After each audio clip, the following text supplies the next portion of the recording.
The rain had no end on planet Oris. It fell like silver dust from the dark green sky, washing the streets again and again. Yet one small figure never moved. At the far end of the market street near a broken light pole, a young alien girl stood quietly. Her small hands were hidden under a torn gray cloak. Her hair, blue and tangled, dripped with rainwater. Every evening she came to that same corner. And every evening she waited. People who passed by whispered, "She's still waiting for that human." Some laughed. Some pitied her. But no one ever stopped. Her name was Lyra. 500 days had passed since the day the human soldier left. He had told her in a calm voice filled with warmth, "Wait for me here. I'll come back." Lyra remembered that moment again and again. She remembered his eyes, brown, kind, tired. She remembered the wound on his arm and the way he smiled even while bleeding. He had saved her life that day. She was just a scared alien child when the war began. Soldiers from her own kind hunted humans for sport. She had been caught in the crossfire, crying in a corner, when a human soldier appeared out of the smoke and fire. He didn't ask who she was. He didn't care what planet she came from. He simply picked her up and ran. Bullets and lasers flew around them, but he never let go. That memory was like a dream that never left her. Now, every evening, when the sky turned violet and the city lights flickered, she came back to this same place. The same broken pole, the same silence, and the same promise. Sometimes small alien children came close and teased her. "Your human forgot you." They laughed. Lyra didn't reply. She just looked down, her heart quiet but heavy. She whispered to herself, "He will come." He promised. At night, when everyone went home, she still stood there. The wind grew colder, the rain stronger. Her thin cloak was no protection. Still, she didn't move. The old merchant across the street watched her every day. He had seen her grow thinner, quieter, lonelier. Once he offered her food, but she only shook her head and said softly, "He will bring me food when he comes back." The old man sighed. He wanted to tell her that humans never returned to Oris. The war had ended long ago. Most humans had either escaped or died. But when he saw her eyes, those hopeful, glowing silver eyes, he couldn't say the words. On the 500th evening, the rain was harder than ever. The wind howled between the buildings. Lyra's feet trembled from the cold. Still, she kept looking at the road that led into the city. Every sound made her heart jump. Every shadow made her think, maybe this time. She imagined how he would look now. Maybe his hair had grown, maybe his voice had changed. But she believed that when he saw her, he would smile again and say the same words, "Told you I'd come back." Her hands touched the small metal pendant hanging from her neck, a gift he had given her before leaving. It was an old human military tag, scratched and dull, but to her it was the most beautiful thing in the world. Suddenly, thunder rolled across the sky. A flash of light lit up the street, and for a moment she saw a tall shadow walking toward her. Her heart stopped. Her breath froze. Could it be him? She took a few steps forward, her voice shaking. Human? Is that you?" The figure came closer, boots splashing in the rainwater. Lyra's hand shook with hope. But as the light grew brighter, she saw it wasn't him. It was a stranger, a tall alien man wearing a black hood. He looked at her silently, then down at the small pendant around her neck. "You've been waiting here? For a human?" he asked. She nodded slowly. The man sighed. "Little one, no human comes back to this world. You should stop waiting." Lyra's eyes filled with tears. She turned away and whispered, "He promised." The man stared for a moment, then walked past her, disappearing into the storm. The lights of the city flickered again. The street became quiet except for the sound of rain. Lyra sat on the edge of the road, hugging her knees. Her body was shaking from the cold, but her eyes stayed fixed on the distance. She whispered softly to the dark, Maybe tomorrow he'll come." The old merchant across the street watched from his shop window. He shook his head and muttered, "Poor girl, still waiting for a ghost." But as he turned away, something strange happened. The pendant around Lyra's neck flickered with a faint blue glow. Just for a second. She gasped. Her hands touched it gently. The metal was warm. Her heart started beating fast again. She looked up at the stormy sky and whispered, "You're still out there. I can feel you." And for the first time in 500 days, a small, hopeful smile appeared on her face. The wind carried her whisper into the night.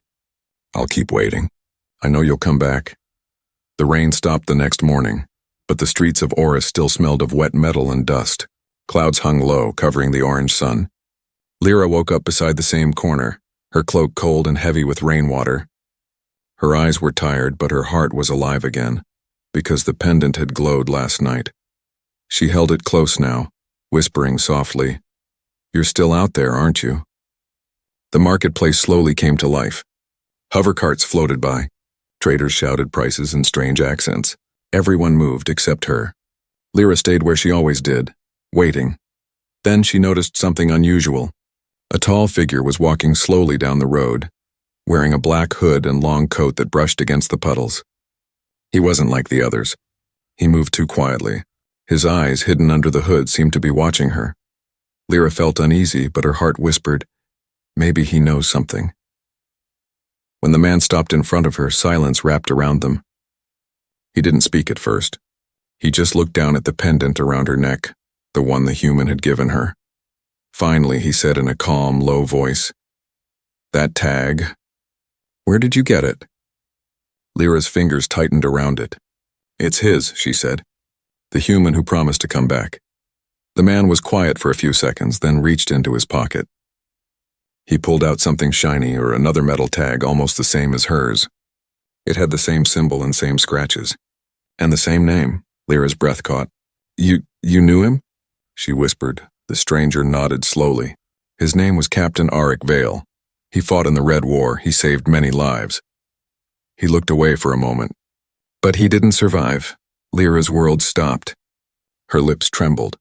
"No," she said softly, shaking her head. "You're wrong. He said he'll come back," the man sighed. "I wish it were a lie, little one. But I saw his ship fall. I was there when it burned." Her heart felt like glass breaking. She turned away, eyes filling with tears. "No, you're lying." "He promised me." The man didn't move. His voice was quiet but heavy with sadness. "Promises don't always survive war." She wanted to scream, to run, but her legs felt frozen. Her hands clutched the pendant, and for a moment she almost believed him. Almost. Then something strange happened. The pendant in her hand grew warm again. A tiny pulse of blue light blinked on its surface. 1, 2, 3 times. The stranger's eyes widened. "That shouldn't happen," he whispered. Lyra looked up quickly. "See, he's alive. He's trying to talk to me." The man stared at the glowing tag. "No, that code, it's military tech. Old human communication chip. It can't activate unless the source is still transmitting." Her tears froze. Hope returned to her eyes like sunrise after a long night. "He's out there," she whispered, smiling for the first time in months. "I knew it. I knew he'd come back." The man hesitated, then dropped something in front of her. A small device that looked like half a broken radio. "Keep this," he said. "If that signal appears again, it will record it." Lyra looked at him suspiciously. "Why are you helping me?" He gave a small, sad smile. "Because once I waited for someone too." Before she could say anything more, he turned and walked away, disappearing into the mist. When he was gone, Lyra sat down on the cold street, staring at the glowing pendant. Slowly it began to flash faster, and then a faint voice came from it. A human voice. It was weak, filled with static, but clear enough to break her heart all over again. "Lyra, if you're hearing this, I'm still fighting. Don't stop waiting." She froze, hands trembling, eyes wide with disbelief. "Arik," she whispered. The voice continued, breaking between static bursts. "I don't know how long I can hold. Stay near the corner. Stay alive." And then the signal cut off. The street was silent again, except for the faint hum of the pendant cooling down. Lyra held it against her chest, tears streaming down her face, but this time they were not from sadness. They were from hope. "I told you," she whispered through her tears. "I told everyone you'd come back." That night she didn't sleep. She sat by the same corner, holding the pendant close, waiting for the voice again. Every few minutes she looked at the sky, her lips moving softly, repeating the same words like a prayer. "Stay alive. I'm waiting." Far above the planet, in the dark emptiness of space, a broken human warship drifted silently. Inside, lights flickered weakly. A man, wrapped in bandages, lay against a console. His face was pale, but his eyes burned with one thing: determination. He pressed a button with shaking fingers, whispering, "Just hold on, Lyra, I'll find you." The transmission light blinked one last time before fading into darkness. The sun rose weakly over the gray city of Oris.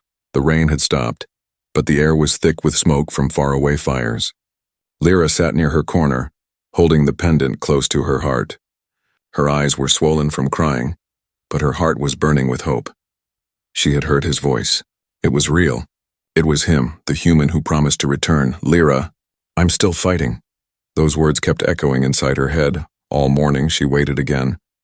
But this time she wasn't just waiting, she was watching. Strange drones were flying in the sky, scanning streets with red lights. Soldiers in black armor were questioning people, showing holograms of something. The merchant across the street whispered nervously, "They're looking for a human signal. Someone sent a transmission last night." Lyra's heart jumped. That someone was him. She lowered her head quickly, hiding the glowing pendant under her cloak. "They can't find him," she whispered. "They'll kill him if they do." As the day went on, she moved through the city carefully, following every small clue she could find. The broken radio device the hooded stranger gave her was now blinking softly. A weak line of blue light on its screen showed a direction, northeast toward the old war ruins beyond the city. She didn't hesitate. She walked. The streets became emptier as she left the safe areas. Buildings turned to ashes and metal skeletons. The air smelled like rust and sorrow. In the distance, she saw fallen ships half buried in sand, their names long forgotten. Everywhere she looked, reminders of the war were still there. Craters, bloodstains on walls, and shattered helmets.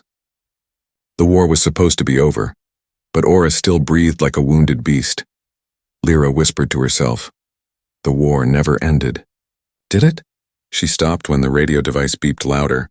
The signal was close. Her heart raced. "Please be him," she prayed. Then, a sound. Voices. She ducked behind a broken wall, peeking through the cracks. A group of soldiers was standing around a damaged satellite tower. They were alien officers wearing gray uniforms, and their faces were cold. "The human signal came from this sector," one said. "Check every scrap." "Command wants him alive," Lyra froze. Alive, so they knew he existed. They wanted to find him too, but not to save him. Her hands trembled. She had to do something. She waited until the soldiers moved to the other side of the tower, then crawled quietly through the rubble. The radio in her hand blinked faster as she reached a small metal hatch under the debris. The symbol on it was human, the same one she saw in Arik's uniform long ago. Her heart nearly burst. She tried to open it, but it was jammed. She pressed harder until finally the hatch creaked open, revealing a dark tunnel below. A weak light glowed from deep inside. Lyra climbed down, breathing heavily. The tunnel smelled of oil and burnt circuits. Her feet echoed softly as she walked deeper, holding the pendant for courage. Then she saw it. A machine, still humming faintly. A small human terminal covered in dust. On its cracked screen, a message was frozen. "Mission hold position, Unit 09, status, fighting continues." Her lips parted in shock. "He was here," she whispered. He was really here. She reached out to touch the terminal, and suddenly the machine flickered to life. The screen glowed blue and a voice came out, faint but familiar. "Lyra, if you found this message, it means I'm still trying to end the war." Her eyes filled with tears again. She pressed her hand to the screen. "I found you, Arik, I found your voice." The message continued. "The war didn't end, Lyra, they lied. They rebuilt their armies underground. I'm trapped between systems. But I'll return when it's safe. Stay alive. Stay hidden. Don't trust anyone." Then the voice faded. She stood there staring at the screen, shaking. The truth hit her harder than anything. The war was still happening. Secretly. Quietly. And the human she loved like family was still out there, fighting alone. Her tears turned to determination. "If the war never ended, then I'll fight too." She grabbed a small metal chip from the terminal. It had Arik's name and code on it, and placed it next to her pendant. "Now we're connected again," she whispered. Suddenly, heavy footsteps echoed above. Soldiers. They had found the hatch. Lyra looked up in fear as dust fell from the ceiling. The soldiers' voices shouted, "Search below!" The signal came from here. She looked around, desperate for escape. At the end of the tunnel, A narrow vent was glowing faintly with light. Without thinking, she crawled through it, scraping her arms and knees, holding the pendant tight in her mouth. Behind her, blasts echoed. "Stop her!" Someone yelled. She didn't stop. She pushed herself out of the vent, landing hard on the ground outside. The ruins around her were burning now, and drones were scanning the sky. She ran, heart-pounding, until she reached the edge of the ruins, the same road that led back to her corner. Her cloak was torn. Her face was dirty, but her eyes were alive with new fire. The world thought the war was over, but she now knew the truth. The human she waited for wasn't dead. He was still fighting, and now so would she. The night sky over Oris was full of red lightning. Storms danced between the clouds, and far in the distance, explosions still glimmered where the war never truly ended. Lyra ran through the ruins, gasping for breath. Her cloak was torn, her hands bleeding, but she didn't stop. Behind her, soldiers searched the ruins with flashlights and drones. Their metallic voices echoed, "Find the source of the human signal."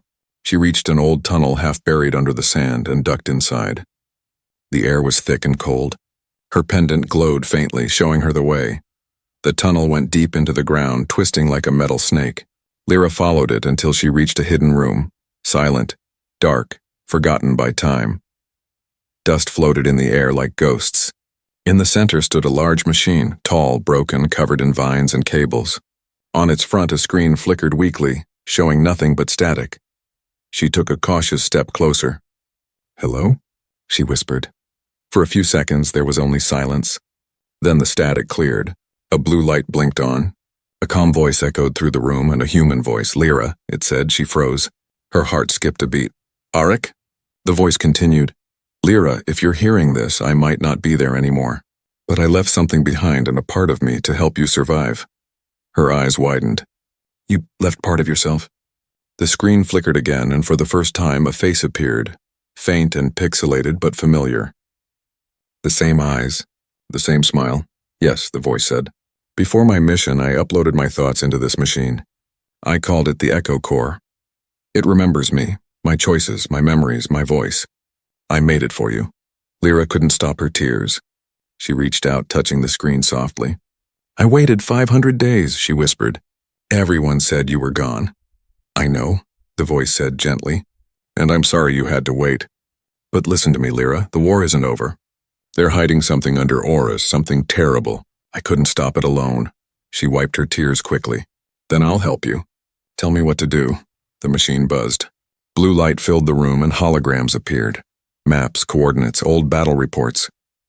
"These are safe paths," the voice said. "Follow them to the northern ridge.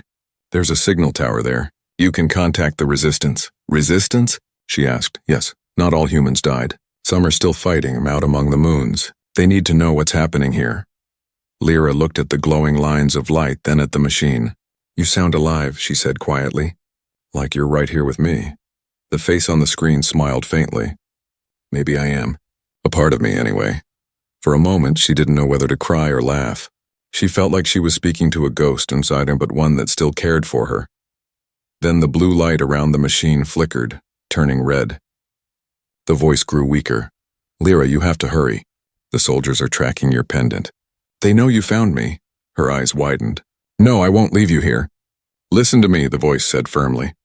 "If they destroy this base, I'll be gone forever. Take the data chip from my console. It has everything, my memories, my mission. You'll need it." Lyra looked around quickly, spotting a small glowing crystal embedded in the side of the machine. She pulled it out carefully. It was warm like a beating heart. The machine's lights began to dim. "Arik, please," she whispered. "Don't fade. Don't leave me again." "I'm not leaving," the voice said softly. "I'll be with you as long as you carry that chip. Follow the signal. Trust your heart, and Lyra, thank you for waiting." Tears streamed down her face as the blue light faded away completely. The room fell silent again. For a few seconds, she just stood there, hugging the crystal tightly against her chest. Then she whispered, "You didn't break your promise. You came back. Just in another way."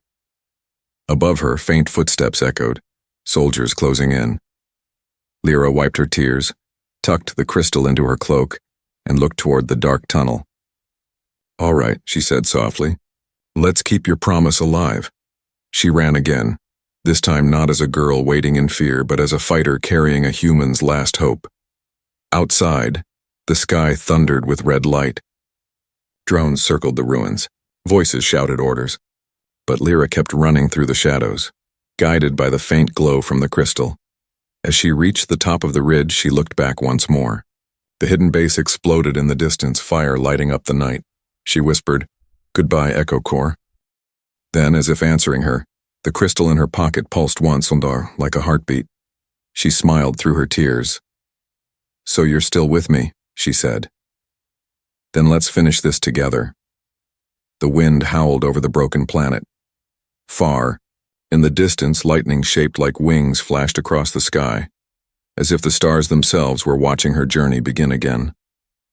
The night slowly turned to gray morning over the ruined land of Oris. The cold wind carried dust and smoke from faraway battles. Lyra walked alone, her boots sinking into the soft ash. Her cloak was torn, her face pale, but her eyes were burning with purpose. She followed the faint blue light coming from the crystal Eric had left for her. It pulsed softly every few seconds, like a heartbeat guiding her north. "Just a little more," she whispered to herself. "You said the northern ridge. I'll find it." Hours passed. She crossed dead forests, broken roads, and old battlefields where rusted machines still stood like sleeping giants. Once, she stopped near a burned-out tank and placed her hand on its side. "Was this where you fought, Arik?" she whispered. "Did you bleed here?" The crystal pulsed faster, almost as if answering her. By sunset, she finally reached the northern ridge, a cliff overlooking a sea of fog and ruins. There, half buried in the sand, stood something impossible, a human ship. It was old, blackened by fire but still alive. Its engines glowed faintly and a thin trail of smoke rose into the air. Her heart stopped. "No, it can't be." She ran closer, stumbling over rocks and cables, until she reached the ship's open hatch. Inside it was silent. Dust floated in the dim blue light. The floor was covered in old bloodstains. "Hello?" she called softly. "Is anyone here?" For a moment there was no sound. Then a weak cough came from the corner. Lyra froze. The sound again. Human. She turned slowly, her breath shaking. And there he was. A man lay on a metal bed, wrapped in bandages. His hair was longer now, streaked with gray.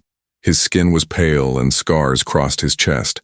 But his eyes, those same brown eyes, opened slowly, looking right at her. Lyra dropped to her knees. Tears filled her eyes instantly. "Arik," she whispered. He blinked, his gaze confused. "Who are you?" Her heart cracked. "It's me," she said, voice trembling. "Lyra, you told me to wait. I waited 500 days. He frowned, struggling to sit up. 500 days? His voice was rough, tired. I don't remember." She crawled closer, holding his hand gently. "You saved me. You carried me out of the fire. You said, 'Wait for me.' And I did." He stared at her, trying to search his memories, but his eyes were empty, full of pain and confusion. "I don't remember that. I don't remember you." Lyra's lips trembled, but she smiled softly anyway. "That's okay. I'll remember for both of us." For a moment they just sat there, the alien girl and the human soldier surrounded by silence and the ghosts of war. Then the ship's computer beeped loudly. A red warning flashed on the wall. "Alert. Signal trace detected, enemy inbound." Arik tried to stand, but his legs were weak. "No, they tracked me again." "Who?" Lyra asked quickly. "Commanders," he said between breaths. "They want the data I carry. They think I still have the war codes." She helped him stand, wrapping his arm around her shoulder. "Then let's move, I know a way out." He looked at her, confused but trusting her voice. "You shouldn't help me. They'll kill you." She smiled faintly. "They've been trying for years." They stumbled through the hatch and down the ridge into the fog. Behind them, the engines of the ship started to whine, about to explode. As they reached cover behind a rock, a huge blast shook the ground. The ship burst into flames, a final farewell to his old life. Arik stared at the burning wreckage. "That ship, it's all I remember," he whispered. Lyra looked at him, her voice soft. "Then maybe it's time to start remembering something better." He turned to her slowly. "Why are you helping me?" She hesitated, then said, "Because once you helped me. You saved me when no one else did. You told me to wait. And I did. I waited until you came back." He frowned again, trying to search his broken mind. Then suddenly he clutched his head, groaning in pain. "Stop!" he shouted. I see fire. A little girl. Crying. My hands." His voice shook. "Your eyes. Silver light. I remember something." The pendant around Lyra's neck began to glow, bright blue like before. The air filled with a strange hum. Arik fell to his knees, gripping his chest. "It's burning inside my head like something trying to wake up." Lyra knelt beside him. "It's your memory," she said. "It's trying to come back." Suddenly, distant lights appeared in the sky. Search drones. The soldiers had found them. "Lyra!" Arik shouted. "Run!" But she refused. "I won't leave you again." He grabbed her arm tightly, his voice breaking. "Why? Why would you risk your life for someone who doesn't even remember you?" She looked straight into his eyes and said softly, "Because you remembered me when I was nothing." For a moment, time froze. His eyes widened, a flash of memory, a burning city, a tiny alien girl reaching for him through smoke, and his own voice saying, "Wait for me." Then alarms screamed around them. He stood up, holding her close. "We have to go," he said, his voice stronger now. "I don't remember everything, but I remember you." Together they ran into the fog as explosions lit the sky behind them. The war had taken everything, his memory, her peace, but it hadn't taken the promise. The night air was sharp and cold as Lyra and Arik ran through the fog-covered wasteland. The sky glowed faintly red, like an open wound above the world. Behind them, the remains of the human ship still burned, its flames licking the horizon. They had escaped the soldiers. For now. Arik's breathing was heavy. Each step was painful. He was still weak, his body trembling, his memories broken like cracked glass. But something inside him had awakened, a flicker of recognition every time he looked at Lyra. "Keep going," she whispered, supporting his weight as they climbed over a ridge. "There's an old shelter ahead." He nodded weakly. "How do you know?" She smiled faintly. "Because your machine told me." He glanced at her, confused. "My machine?" "The Echo Core," she said softly. "It has your voice, your memories. It helped me find you." Arik stopped walking. "My memories?" he said slowly. "You spoke to them?" Lyra nodded. "You left a part of yourself behind, to guide me." He looked away, frowning deeply. "Then it means, I expected this. I knew I might lose my memory." "Yes," she said quietly. "You knew, but you also trusted me." They reached a small underground bunker hidden under the rocks. Inside it smelled of dust and old metal. Broken equipment lay scattered around. Lyra helped Arik sit down on an old chair. For a moment there was silence, just the sound of their breathing and the wind howling outside. Arik stared at the floor. "I remember flashes," he said slowly. "Fire, screams, the order to activate something called Project Dawn. And then, nothing." Lyra looked at him carefully. "What is Project Dawn?" He shook his head, pressing his temples. "I don't know, but every time I hear that name, my head hurts, like it's locked away." The crystal in Lyra's pocket suddenly began to glow. Blue light filled the bunker. A familiar voice echoed through the small room, the same calm digital voice of the Echo Core. "Captain Arik Vale, memory lock detected. Authorization required to release classified data. Lyra gasped. It's the machine. Arik stared at the glowing crystal. Can it unlock my memories? Affirmative, the voice replied. But warning, unlocking full memory may cause physical distress. Proceed? He hesitated. Then he looked at Lyra and nodded. Do it. The crystal pulsed brighter. Lines of light ran up his arms, across his veins, glowing faintly under his skin. Arik groaned in pain, clutching his chest. Lyra held his hand tightly. Stay with me, she cried. Flashes of light exploded behind his eyes. Images, sounds, screams. He saw himself standing in a command room, giving orders to destroy alien cities. He saw Lyra's face, small, terrified, and his own hands carrying her through fire. He gasped. I remember. I was ordered to end the war. But the truth, the voice interrupted. Project Dawn initiated.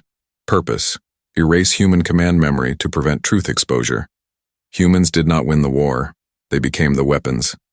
Lyra's heart skipped a beat. What? The hologram formed in the air, showing old footage. Human soldiers collapsing. Machines merging with their bodies, their eyes turning pale blue. The leaders of Earth created hybrid soldiers, the Echo Corps continued. Humans fused with war machines. Arik Vale was the first prototype. Lyra stared at him, horrified and heartbroken. You're one of them? Arik looked down at his trembling hands. For the first time, he noticed faint metal lines under his skin, glowing circuits pulsing softly like veins. I didn't know, he whispered. I thought I was just human. Your memory was erased to protect the project, the voice said. But when you met Lyra, your emotional response broke the control. You chose mercy instead of destruction. You saved her and abandoned the mission. Lyra squeezed his hand tighter. You chose to save me over their war. Arik looked up, eyes wet. That's why they hunted me. That's why they want the codes to reactivate the old machines. The ground suddenly shook. Dust fell from the ceiling. Outside, something massive was moving, a deep mechanical sound like thunder. The Echo Corps' voice turned urgent. Warning. Ancient war machines reactivated by memory unlock. Project Dawn units converging on your location. Warning. Ancient war machines reactivated by memory unlock. Project Dawn units converging on your location. Arik stood up slowly. His eyes glowed faintly now, his voice stronger. They're waking because of me. Lyra grabbed his arm. Then let's run. He shook his head. No, if we run, they'll follow us forever. I started this. I have to end it. She looked up at him, her voice trembling. Then I'll stand with you. Outside, the ground split open.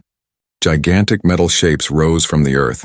Humanoid machines, their bodies glowing with the same blue light that pulsed in Arik's veins.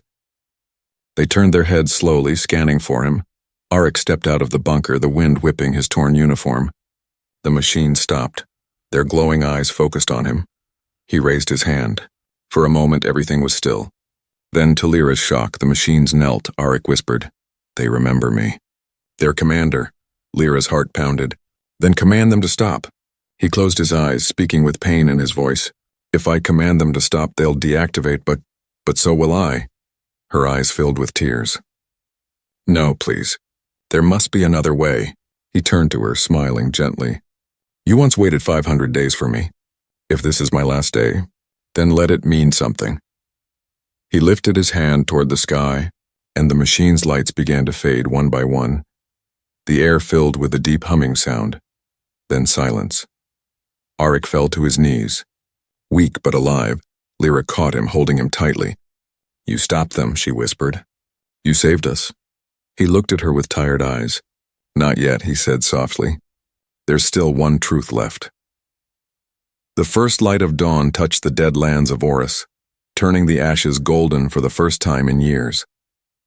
The war machines stood silent now, frozen like statues after centuries of killing. The world was quiet again. Lyra sat beside Arik, holding him in her arms. His breathing was slow, weak. The faint glow under his skin had almost disappeared. You did it, she whispered softly. You stopped them. He smiled faintly, his lips pale. Maybe, but it cost too much. Don't say that, she said quickly. You're still here. You'll be fine.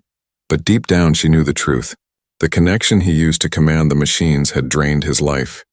His human body couldn't take it anymore. Arik looked up at the sky, the same sky they both had dreamed under long ago. It's peaceful now, he said quietly. After so many years, it finally feels like the war ended. Lyra's tears fell silently on his face. You can't leave now. Not after everything. You promised you'd come back to me. He looked at her with tired, gentle eyes. And I did, he whispered. Even if it took 500 days, her hands trembled as she held his face. Please don't go. I waited so long. He smiled again, weakly. Then promise me one thing, Lyra. Don't keep waiting anymore. Live, see the stars. Tell them. We kept our promise. She shook her head, sobbing. I don't want the stars. I just want you. For a moment, silence wrapped around them. The soft wind moved through the machines, making them hum faintly, like 1,000 metallic heartbeats. Then suddenly the blue crystal in her pocket began to glow. Lyra looked down, eyes wide. The voice of the Echo Core, calm and familiar, spoke again. Unit command transfer available. Arik Vale consciousness partially preserved. Upload possible through bonded carrier. Her heart stopped. What does that mean?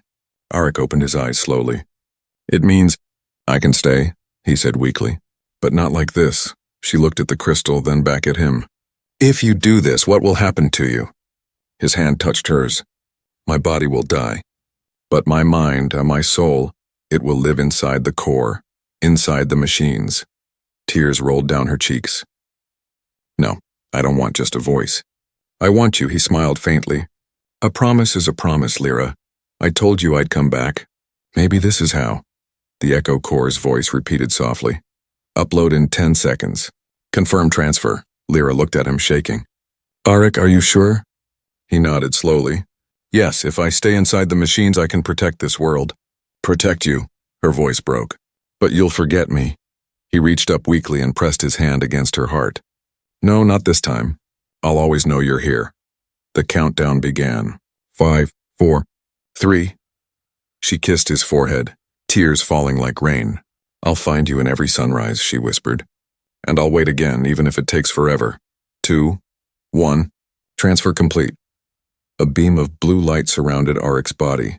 His eyes glowed one last time, soft and warm, before the light exploded outward like a wave. The machines around them stirred, their eyes lighting up again, but now their glow was calm, not violent. The light faded, and Arik's body went still.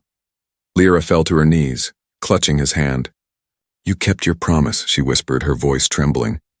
You came back, just not how I hoped. The wind brushed her hair gently and a faint voice echoed through the air, not from her pendant, not from the crystal, but from everywhere. Lyra. She gasped, looking up. Arik. His voice was soft, filled with warmth. The machines are quiet now. They're listening. I can feel everything, the air, the earth, even you. Tears filled her eyes again, but this time they were mixed with wonder. You're alive? In a way, he said gently. Not the same, but still me. I told you I'd always come back.